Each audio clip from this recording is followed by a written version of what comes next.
Un clap-la-garce. Ah, c'est une blague. Ben oui, c'est une blague. Ah, c'est une blague. Bonjour, je m'appelle Agathe Mezzadriguedge, je suis professeure de français et je vous propose une vidéo de quelques minutes sur Juste la fin du monde de Jean-Luc Lagarce, qui est au programme du bac français des classes de première générale et technologique. Cette vidéo donc porte sur une pièce de théâtre qui a été adaptée au cinéma par Xavier Dolan. Alors c'est ainsi qu'après toutes ces années-là, je pris la décision de revenir sur mes pas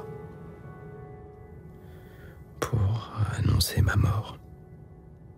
Évidemment, cette vidéo n'est pas faite pour remplacer votre cours de français, mais pour dialoguer avec celui-ci. Non, de toute évidence. Je vous propose donc de réfléchir à cette pièce de théâtre Juste la fin du monde de Jean-Luc Lagarce en 4 points. Premier point, une présentation générale de la poétique de Jean-Luc Lagarce dans Juste la fin du monde. Deuxième point, une biographie rapide de Jean-Luc Lagarce. Troisième point, une analyse des 4-5 thèmes principaux de Juste la fin du monde avec pour chaque thème des citations. Quatrième point, un petit commentaire rapide de 2 extraits de Juste la fin du monde de Jean-Luc Lagarce. Est-ce que tu veux que je réponde à ça? J'ai quelque chose à répondre à ça? Non, je sais pas, je te dis ça, je voulais que tu le saches. Si je devais résumer en une forme de slogan ce qui se passe dans cette pièce de théâtre, je dirais que c'est en latin le problème du Theatrum familiae. Alors cette expression, elle n'existe pas. Elle est irréelle. L'expression qui existe, c'est l'expression de Theatrum mundi. C'est une expression qui remonte à l'Antiquité et qui est développée pendant la période du théâtre baroque. Le Theatrum mundi désigne le théâtre du monde. C'est par exemple dans les pièces de Shakespeare où l'on a cette idée qu'il y a dans le monde un théâtre, que le théâtre n'existe pas que sur la scène de théâtre, mais que nous-mêmes, nous jouons dans nos vies un rôle et qu'en fait on n'en sort jamais d'être toujours en représentation et que peut-être le réel n'existe pas tant que cela. Nous sommes enfermés dans des rôles, dans des jeux d'acteurs, nous portons des masques. Sur le théâtre du Globe de Shakespeare, où Shakespeare entre autres a fait jouer ses pièces, bien sûr, on lisait Totus mundus agit histrionem. Tout le monde est un acteur. Dans La vie est un songe de Calderon en Espagne ou dans L'illusion comique de Corneille, dans Hamlet de Shakespeare, on retrouve cette idée avec des pièces dans la pièce qu'on n'en sort jamais d'être des acteurs. Et bien ici, peut-être que la grande innovation de Jean-Luc Lagarce, dans ce théâtre qui est un théâtre qui parle beaucoup, c'est un théâtre de parole plus que un théâtre d'action ou de situation, c'est que c'est dans la famille qu'on ne sort jamais du théâtre. Chacun est enfermé dans un rôle. Le frère aîné, Louis, revient retrouver sa famille qu'il a quittée depuis de nombreuses années pour leur annoncer qu'il va mourir prochainement. Il s'adresse donc à sa mère, la mère, à sa petite sœur Suzanne, à son petit frère Antoine et à la femme de son petit frère Catherine. Ce que l'on voit, c'est un drame de la parole, c'est-à-dire que chacun est campé dans ce rôle d'aîné, de cadet, de petite sœur, de celui qui a été trop aimé ou mal aimé, de celui qui s'est émancipé dans une autre classe sociale ou encore de celui qui est ouvrier et a l'impression que l'aîné qui est devenu écrivain le dénigre.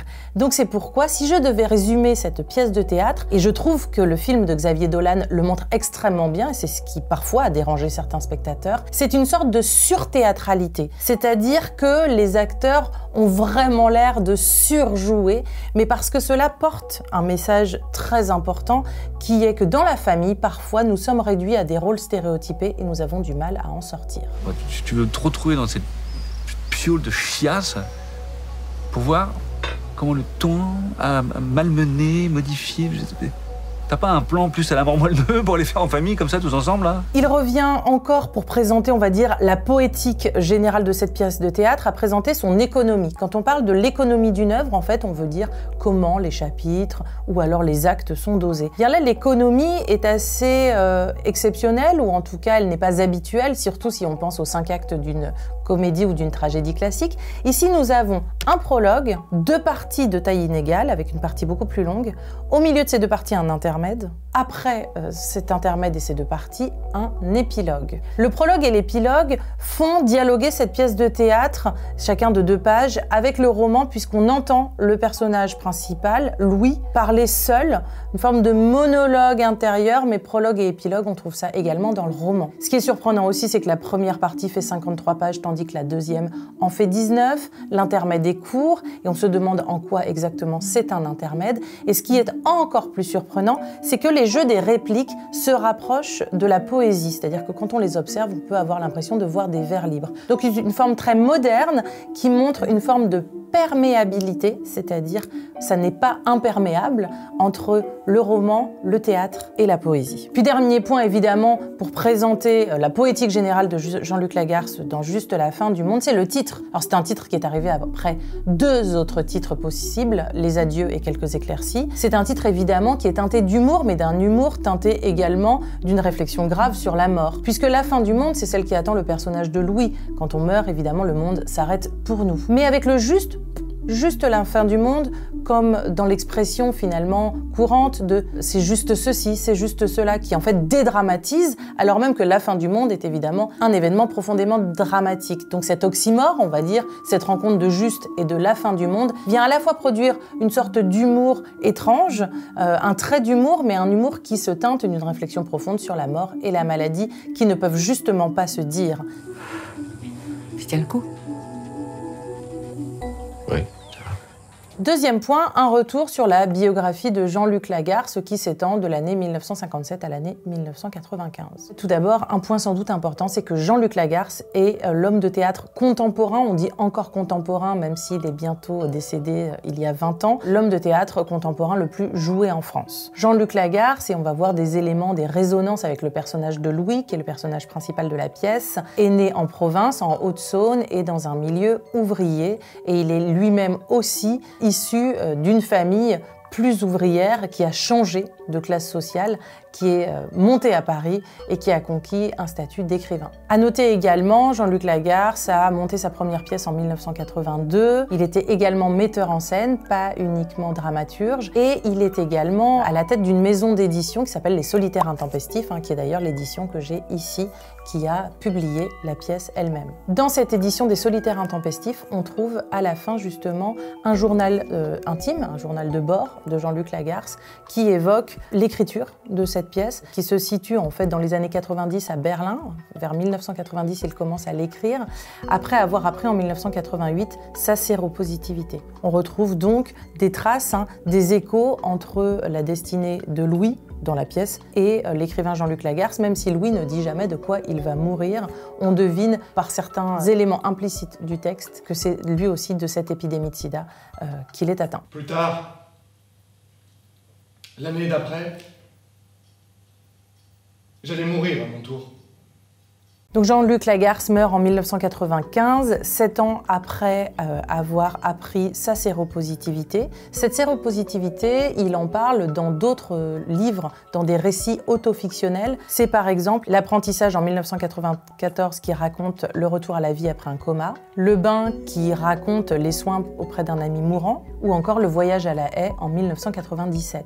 Ce que cela semble indiquer, c'est que dans ces récits autofictionnels, qui sont a priori dédiés à une lecture solitaire, justement, le sida, la maladie, la mort peuvent se dire davantage que dans cette pièce de théâtre où l'on va voir à présent, parmi les thèmes principaux, que cette maladie dont Louis est atteint ne peut pas se dire et que sa mort ne peut pas être annoncée à sa famille, peut être justement une forme d'idée qu'une parole publique qui dit ce tabou, cette souffrance de l'épidémie, de la maladie et de la mort est totalement impossible. Donc porter ce sujet sur la scène de théâtre va produire un théâtre de l'impossibilité à communiquer. C'est d'ailleurs justement ce que raconte la pièce.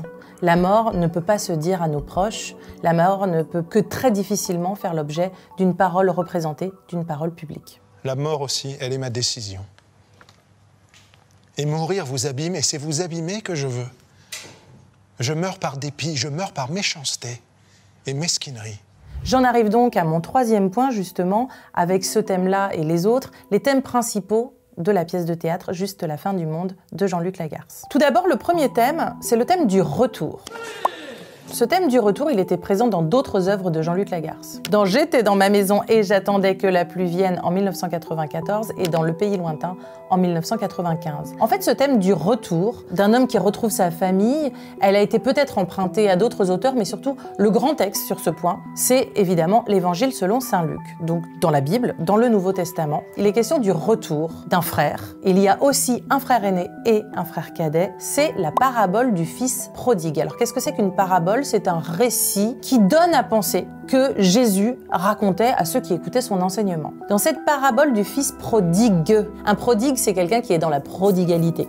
ça le fils prodigue, c'est celui qui dépense beaucoup. Dans la parabole du fils prodigue, le fils aîné qui est resté fidèle, attaché à son père, ne comprend pas pourquoi le fils cadet, qui lui a été prodigue, c'est-à-dire a dépensé tout l'héritage paternel, est accueilli à bras ouverts et pourquoi on lui sacrifie donc un veau et on fait un festin en son honneur. Dans la pièce, ce thème est retravaillé. C'est le fils aîné qui est parti, non pas pour vivre forcément dans la prodigalité, mais quand même dans une ville plus grande, dans un autre milieu et à la conquête d'un statut d'écrivain. Et dans la pièce, c'est donc la colère non pas de l'aîné, mais du cadet que l'on lit, puisque Antoine, le fils cadet, en veut à Louis d'être parti. Il lui reproche aussi d'avoir toujours été celui qui disait être le mal-aimé. Donc on retrouve ici un travail de ce topos du retour dans sa famille, des reproches que l'on peut adresser à celui qui est parti, celui qui a abandonné sa famille, et également la question de qui est le plus aimé ou qui est le mal-aimé. J'en ai ras-le-bol, c'est trop injuste. Il va falloir que vous arrêtiez de me regarder toujours comme une de foire comme ça. C'est pas juste. Vous n'avez pas le droit. Vous n'aurez pas toujours raison.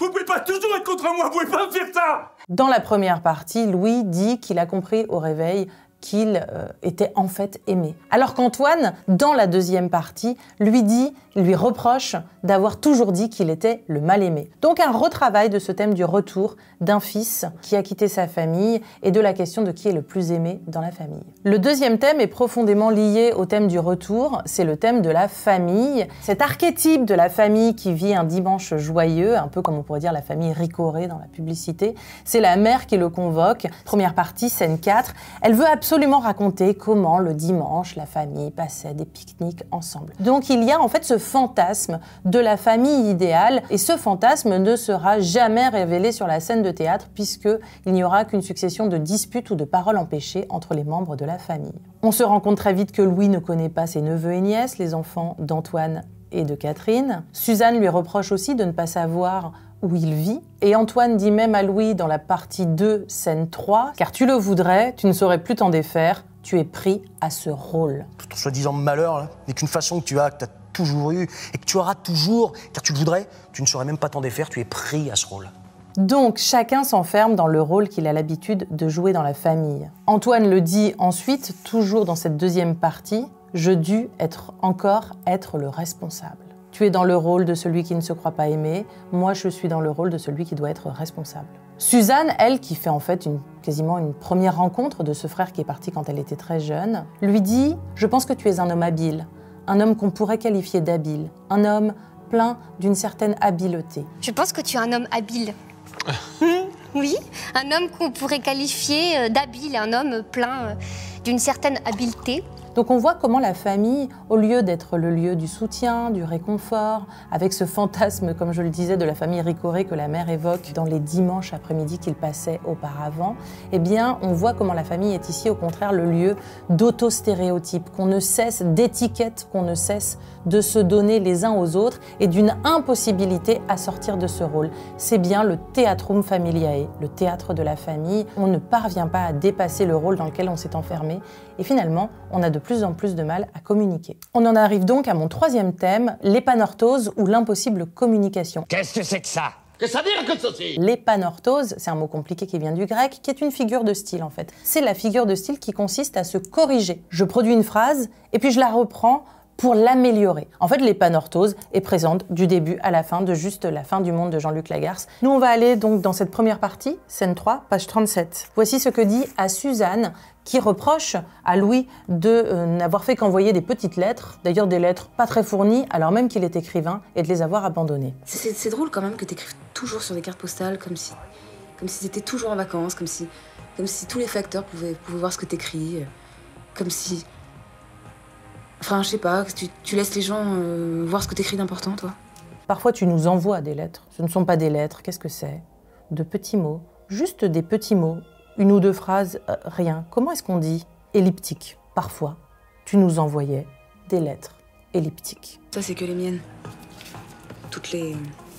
Entre nous, on appelle ça les phrases elliptiques. Et peut-être qu'on se gourre avec elliptique. Non. Enfin, je sais pas. Je comprends.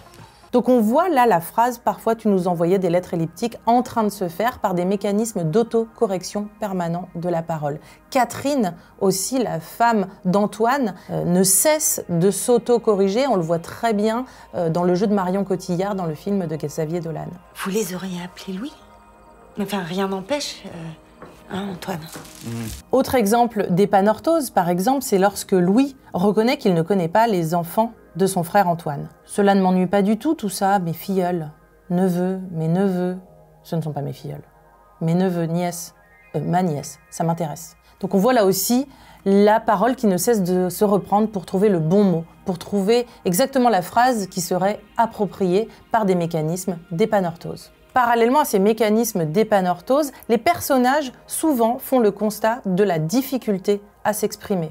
Antoine le fait par exemple. Je savais que tu serais ainsi, à m'accuser sans mots.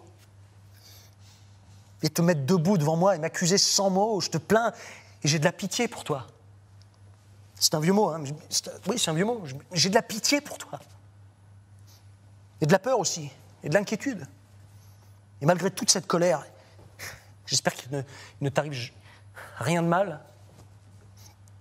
Et je me reproche déjà, tu n'es pas encore parti. Le mal aujourd'hui que je te fais. Tu es là, tu m'accables. On ne peut plus dire ça, mais tu m'accables. Tu nous accables. On voit dans la parole d'Antoine ici une parole qui sans cesse se réévalue, qui s'en veut de prononcer tel mot. On ne peut plus dire ça, mais qui analyse aussi le silence de son frère. Donc il y a sans cesse des méta-commentaires. Hein. Le méta, ça veut dire au-delà. C'est quand le texte parle de lui-même. Les personnages vont eux-mêmes dire que la parole est difficile, qu'il est difficile de trouver les bons mots, de poser les bons mots sur les émotions qui les traversent. Et d'ailleurs, Antoine termine la deuxième partie par ces mots. J'ai fini. Je ne dirai plus rien. Seuls les imbéciles ou ceux-là, saisis par la peur, auraient pu en rire. Je les ai pas entendus. Donc l'un dit qu'il va arrêter de parler et l'autre dit, qui écoutait, je n'ai rien entendu. C'est donc un constat terrible hein, que cette impossibilité à communiquer, dans la dynamique familiale bien évidemment, et pour le spectateur et pour le personnage de Louis, avec l'idée que cet aveu d'une mort prochaine, d'une maladie, ne peut jamais s'exprimer. Alors la maladie, justement, c'est à la fois le ressort de la pièce, c'est ce qui fait que la pièce existe, parce que si Louis revient dans sa famille, c'est pour dire qu'il est malade et qu'il va mourir. Et c'est la grande absente de la pièce, puisqu'en fait, on n'en parle jamais. Le sida, d'ailleurs, n'est pas nommé. On le comprend par les jeux d'écho dans la carrière de Jean-Luc Lagarce, dans sa biographie et dans les autres textes de Jean-Luc Lagarce. Et la mort elle-même n'est dite que dans le prologue, dans l'épilogue ou dans certains monologues de Louis lorsque les autres personnages ne sont pas présents. La pièce, donc, s'inscrit dans une tradition philosophique qui remonte au moins à Cicéron, mais qu'on avait aussi autour de la mort de Socrate, hein, dans l'apologie de Socrate, qui est d'apprendre à mourir. Et là, justement, Louis, dans ses monologues, dans le prologue et dans l'épilogue, semble nous dire que finalement, apprendre à mourir et même dire que l'on va mourir est absolument impossible. Donc c'est le cas paradoxal d'un texte qui est travaillé par le sida, mais qui n'en parle pas. C'est ce qui vaut cet aveu sur lequel s'ouvre la deuxième partie, la scène 1, et plus tard, vers la fin de la journée, c'est exactement ainsi, lorsque j'y réfléchis, que j'avais imaginé les choses, vers la fin de la journée, sans avoir rien dit de ce qui me tenait à cœur. C'est juste une idée, mais elle n'est pas jouable. Sans avoir jamais osé faire tout ce mal, je repris la route. Mais pourquoi vous dites ça, qu'il m'a prévenu ou monté contre vous? Deux idées très importantes ici, hein, dans cette amorce de deuxième partie, sans avoir rien dit de ce qui me tenait à cœur, c'est-à-dire cette mort, cette maladie ne peut pas se dire. Et puis ce mot, évidemment, sur lequel il faut porter le commentaire, c'est juste une idée, mais elle n'est pas jouable. Avec le double sens, ce n'est pas jouable dans le langage courant, c'est ce n'est pas possible. Mais ce n'est pas jouable aussi, il y a là encore un caractère métatextuel. La mort ne se joue pas. La mort ne peut pas être représentée sur scène. Elle fait l'objet des récits autofictionnels de Lagarce. Lorsqu'elle arrive sur la scène du théâtre, elle est simplement le révélateur d'autre chose, d'une dynamique familiale qui patine, d'une parole qui n'arrive plus à être efficace, d'une vacuité du langage qui ne cesse de dire qu'il est insuffisant et qu'il n'est pas à la hauteur. Cela amène alors le lecteur à fouiller ce langage, à creuser ce langage qui se cherche, qui se corrige sous l'angle de l'épanorthose, et à y voir bien évidemment des interprétations, des doubles sens. Et il faut absolument évoquer dans la première partie, à la scène 4, à la fin de ce grand fantasme de la famille Ricoré, du pique-nique du dimanche qu'évoque la mère, elle dit « Est-ce qu'on peut savoir comment tout disparaît ?» Dans l'idée de la mère, c'est comment tous ces dimanches ensemble en famille ont disparu. Qu'est-ce qui fait que mes enfants se sont éloignés les uns des autres? Ça, c'est le sens propre. Au sens symbolique, est-ce qu'on peut savoir comment tout disparaît? Pour le lecteur, qui sait que c'est une pièce sur une mort qui n'a pas été annoncée, bien évidemment, il y a un double sens sur la mort de Louis qui ne peut se dire. Et puis un dernier point qui est plus sociologique, c'est qu'il y a dans cette dynamique familiale, bien évidemment, du non-dit, du tabou, des autostéréotypes qui se grippent, une dynamique qui n'arrive pas à bien se nouer, mais il y a aussi des luttes d'ordre social. L'ordre social de la lutte, c'est qu'il y a une conscience d'une classe sociale différente à laquelle Louis appartient, à présent qu'il a quitté sa famille. L'éloignement entre Louis et sa famille est aussi un éloignement de classe sociale. C'est très évident dans la première partie, scène 6, lorsque Catherine demande à Louis s'il sait ce que fait Antoine de sa vie. Évidemment, Louis ne le sait pas et elle répond « Il construit des outils. » J'imagine, c'est logique, je suppose. Qu'est-ce qu'il y a à raconter ? Il doit construire des outils, mais je ne saurais pas non plus expliquer toutes les petites opérations qu'il accumule chaque jour. Donc Antoine est ouvrier. Il t'écoute, ça l'intéresse. Alors, explique-lui. Antoine, lui-même, lorsqu'il s'adresse à Louis, fait référence à sa condition sociale. Il lui dit, c'est dans la première partie, scène 11... Tu es devenu ce genre d'homme là qui lise les journaux, des journaux que je ne lis jamais. Il y a donc un fossé social et culturel qui s'est creusé entre le frère aîné et le frère cadet. Cette trajectoire sociale, elle est très suggérée par le texte, puisque le texte ne fait que très peu référence à l'homosexualité supposée de Louis. Catherine, dans la première partie, dit « Puisque vous n'aurez pas d'enfant ». Ce que je voulais dire... Mais puisque vous n'avez pas d'enfant, et Antoine dit ça, tu dis ça, tu as dit ça. Antoine dit que vous n'en aurez pas. Faisant une sorte de faux pas, qui génère une des premières disputes entre les personnages, puisqu'elle sous-tend l'idée que Louis aimant les hommes, il n'aura pas d'enfant, et que donc elle a pu donner ce prénom de Louis à son propre fils. Il y a là donc une thématique très implicite, mais qui est traitée par d'autres auteurs. Didier Héribon, par exemple, dans Retour à Reims, qui est une fiction, mais également dans Réflexion sur la question gay, réfléchit beaucoup à cette trajectoire de l'homosexuel qui s'émancipe, rejoint souvent des villes comme Paris et d'autres milieux pour vivre son homosexualité et qui aussi souvent pénètre un autre monde, parfois plus intellectuel et socialement différent que son milieu d'origine.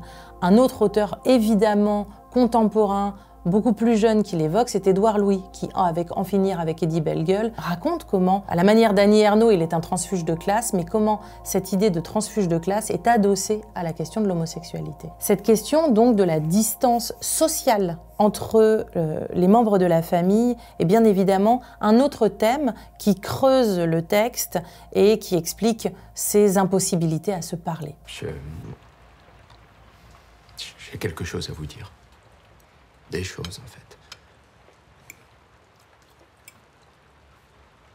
À présent, dernier point de cette petite vidéo, ce serait peut-être de lire ensemble et de donner quelques éléments d'analyse sur 2 passages de la pièce de théâtre. Donc tout d'abord, la première partie, scène 10. Louis. Au début, ce que l'on croit, j'ai cru cela. Ce qu'on croit toujours, je l'imagine, c'est rassurant, c'est pour avoir moins peur. On se répète à soi-même cette solution comme aux enfants qu'on endort. Ce qu'on croit un instant, on l'espère, c'est que le reste du monde disparaîtra avec soi, que le reste du monde pourrait disparaître avec soi, s'éteindre, s'engloutir et ne plus me survivre.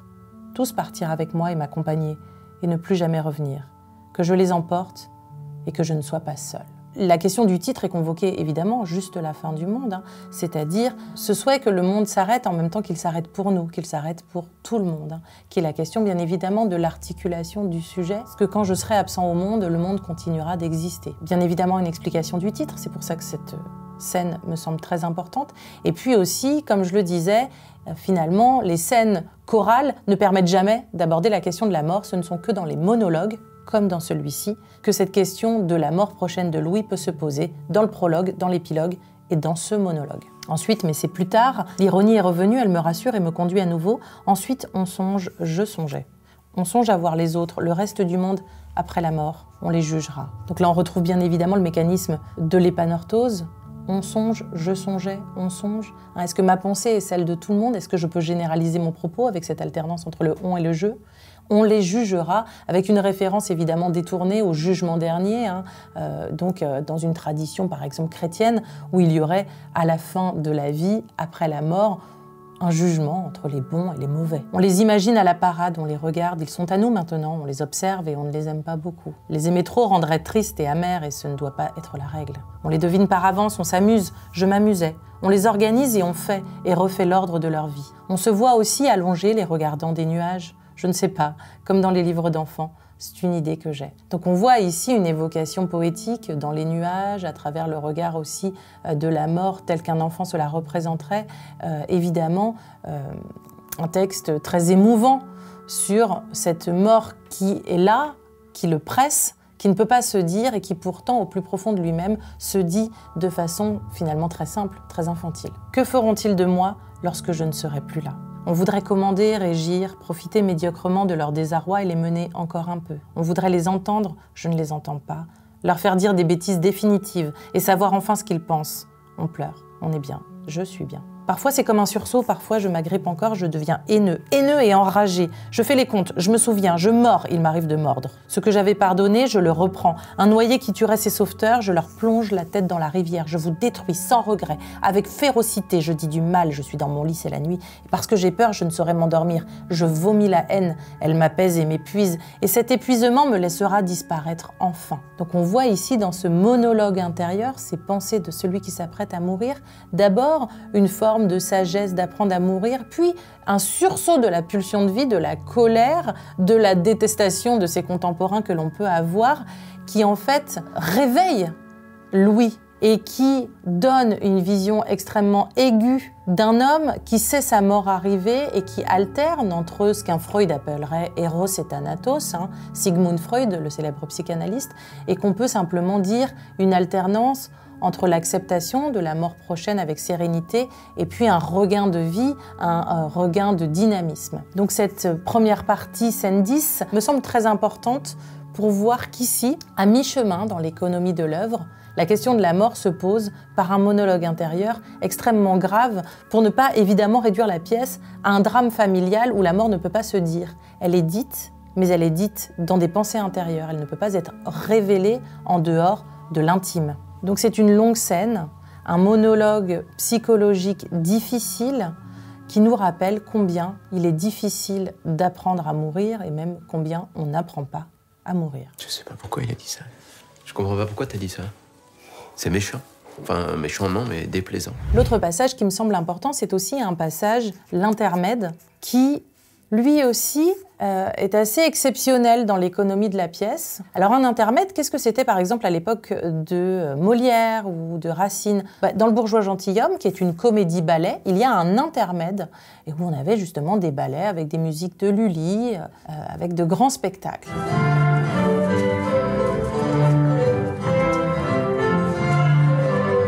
Et bien là, ce ballet qui va se déployer devant nous, c'est un passage de tous les personnages et avec des cris de la mère qui appelle Louis. Donc on imagine dans la maison qu'elle cherche son fils et qu'elle ne le trouve pas. Je vous cherchais. J'ai pas bougé, je vous avais pas entendu. C'était Louis, j'écoutais, c'était Louis. Il est parti par là. Louis! Oui, on est là. Intermède, scène 1. Louis. C'est comme la nuit en pleine journée, on ne voit rien. J'entends juste les bruits, j'écoute, je suis perdue et je ne retrouve personne. La mère. Qu'est-ce que t'as dit? Je n'ai pas entendu, répète. Où est-ce que tu es, Louis? Scène 2. Suzanne. Toi et moi. Antoine. Ce que tu veux. Suzanne. Je t'entendais, tu criais. Non, j'ai cru que tu criais, je croyais t'entendre, je te cherchais. Vous vous disputiez, vous vous êtes retrouvés. Antoine, je me suis énervée, on s'est énervé. Je ne pensais pas qu'il serait ainsi, mais à l'ordinaire, les autres jours, nous ne sommes pas comme ça, nous n'étions pas comme ça, je ne crois pas. Suzanne, pas toujours comme ça. Les autres jours, nous allons chacun de notre côté. On ne se touche pas. Antoine, nous nous entendons. Suzanne, c'est l'amour. Donc après Louis et la mère, passage en revue du petit frère et de la petite sœur, Antoine et Suzanne. Scène 3, Louis est toujours la voix de la mère qui le cherche. Et ensuite, dans mon rêve encore, toutes les pièces de la maison étaient loin les unes des autres, et jamais je ne pouvais les atteindre. Il fallait marcher pendant des heures et je ne reconnaissais rien. Voix de la mère. Louis ?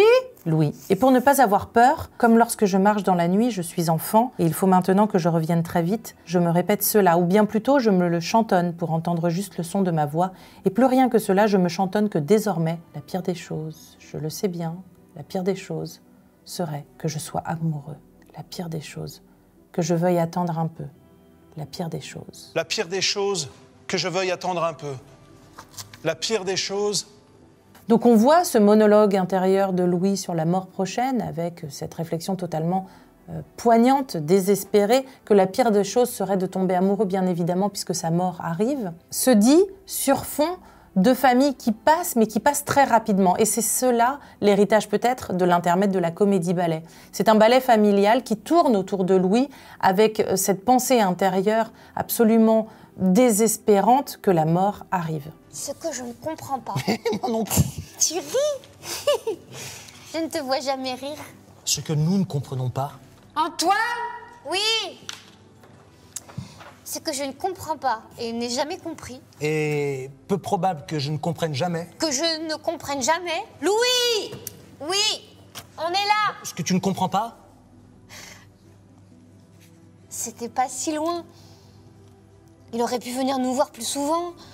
Et rien de bien tragique non plus, pas de drame, de trahison. Cela que je ne comprends pas, ou ne peux pas comprendre. Comme ça. Il n'y a pas d'autre explication. Rien de plus. Toujours été ainsi. Désirable. Je ne sais pas si on peut dire ça. Désirable et lointain. Distant. Rien qui se prête mieux à la situation.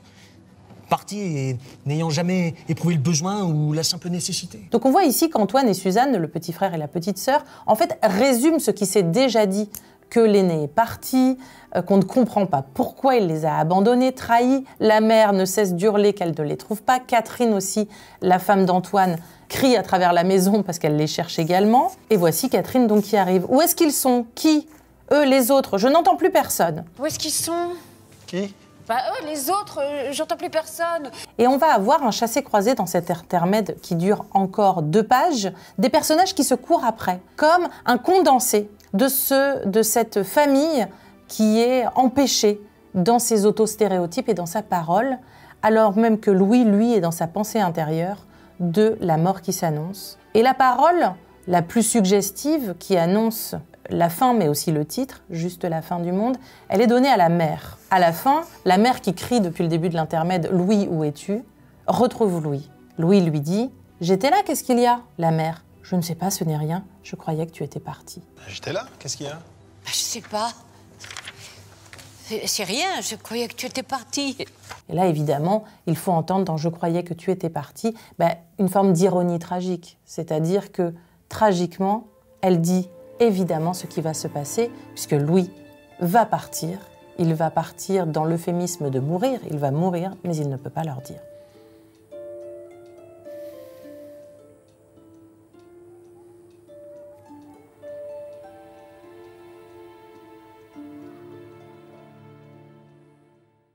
Cette pièce de théâtre, elle peut sembler très théâtrale, avec ses épanorthoses. Mais en fait, ce surthéâtre, comme je le disais au début de la vidéo, cette surthéâtralité, elle dit des choses extrêmement profondes. Elle dit que ce dernier rôle, qu'est la mort, il est impossible à jouer, il est impossible à dire. Et c'est justement ce que l'on voit très bien dans le film de Xavier Dolan. On voit très bien ici, dans ce film, cette surthéâtralité, c'est ce qui parfois a paru étrange, parce qu'on la voit encore plus dans un film qui là est tourné vers le huis clos, et il y a comme une forme, parfois les critiques ont pu dire, de forme d'hystérie autour de ce personnage de Louis, qui lui, au contraire, parle peu, écoute, commente, mais ne fait jamais son aveu. Mais en fait, ce qui a été qualifié d'hystérie, ici moi je parle plutôt de theatrum familiae, c'est-à-dire de surthéâtralité due à des rôles familiaux dont on ne peut pas sortir, mais surtout le dernier rôle, celui de la mort, qu'on ne peut pas jouer. J'espère que ces informations vous sont utiles, qu'elles dialoguent avec tout ce que vous pouvez apprendre en cours de français en cette année de première avec un fort enjeu. Et je vous dis bon courage et bonne route.